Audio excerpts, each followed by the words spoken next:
Today I'm going to be cooking a dish called Makatty Maiya.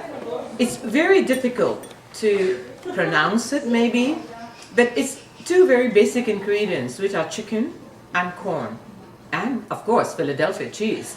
Cannot cook without that. There are very few ingredients, but the dish comes from Africa.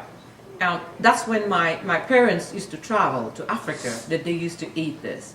And I had to learn this in order to cook for my father. It was his favorite dish. Let me explain to you the ingredients. The chicken is 1 pound and 15 ounces. And then there is 1 tomato, 1 cup of milk, a little bit, half a teaspoon of black pepper, 1 can of tinned mushroom sliced, and 1 14-ounce tin of cream corn. And most importantly is this bouquet garni which will go in the chicken, which exists of a cinnamon, a bay leaf, 2 cloves of garlic, an anise seed, and few heads of clove, 10 heads of clove. And the most important is the Philadelphia cream cheese, because that will bind everything together. And normally you would need a roux or more milk, but ever since I've used this, I do not need any of that. And it makes it much simpler. The only thing I haven't put here is 4 eggs. And that will go in it as well. And butter to cook with. So let's go to the kitchen and start cooking. You know, it is so funny, but whenever I try to make this dish, the pot is so happy that it cannot stay still. So, in a pot of boiling hot water, salted a little bit, I add my fillet of breast. Actually, this is not called boiling, it's more like poaching it, but the stock you get out of this is what is the most essential thing. And of course, afterwards the diced chicken from this. There goes in the chicken. And now we will add that 1 tomato, as I told you, all of it will go in. The bouquet garni I told you about, the cinnamon, the bay leaf, the anise seed, the garlic, and the cloves. So all of it goes in.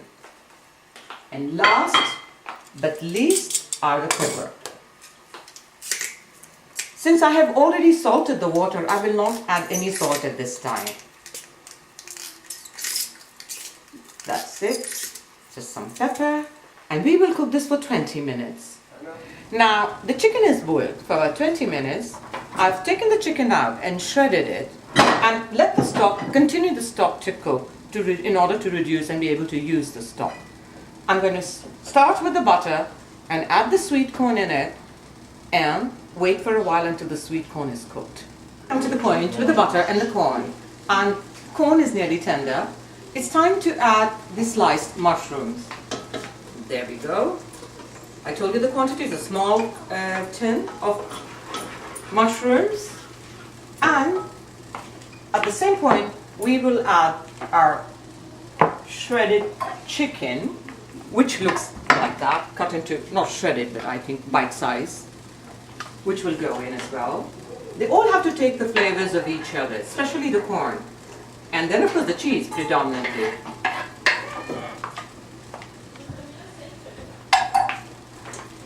Give it a little stir. We haven't added any salt or pepper because we already have it in the stock, and that still remains to be added. So first we amalgamate all this together, and then we add the stock and some seasonings, and we will bake it.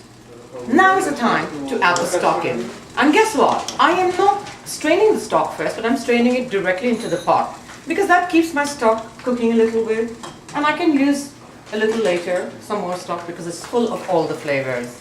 I would just add as much as I need for one dish, which would be about 3 cups, I think, and the rest I'm going to save. And that's it. Now comes the seasonings and the Philadelphia cream cheese, and goes in the oven. Perfect.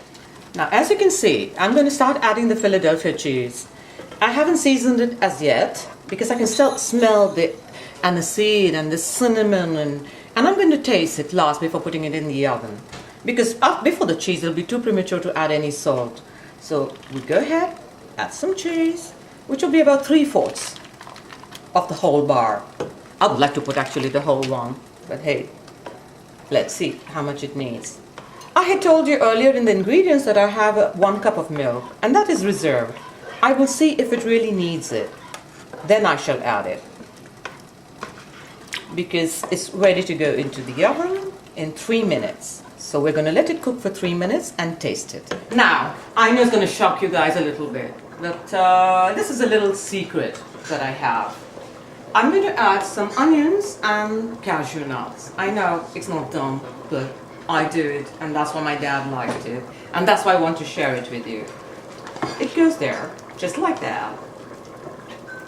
Semi-liquid, semi-whole. The point is, it should come into your teeth. You must have a little crunch at it. I put it in the oven. I'm going to break 4 eggs on top of that. I'm going to show you. So just 2 minutes, I'm going to put it in the dish, and I'll show you how we put the eggs on top of it. Now I'm going to add in a greased dish all of this. Boy, I wish you could just smell it, especially when you put the onions in the end. It's almost like getting married all over again. Spread it around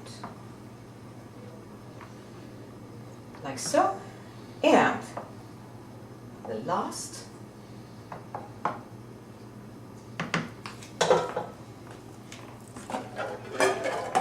we put 4 eggs.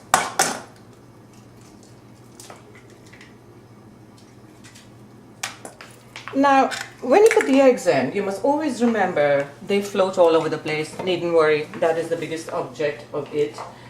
I seem to think that when my grandmother taught me this recipe, she used to spray some of the breadcrumbs on top, just a little bit, to hold them in place.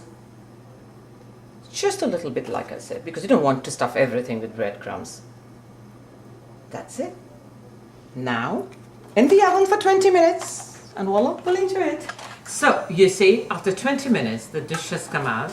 It may look a little semi-liquid, but after 10-15 minutes, while it's out of the oven, it becomes a little solid.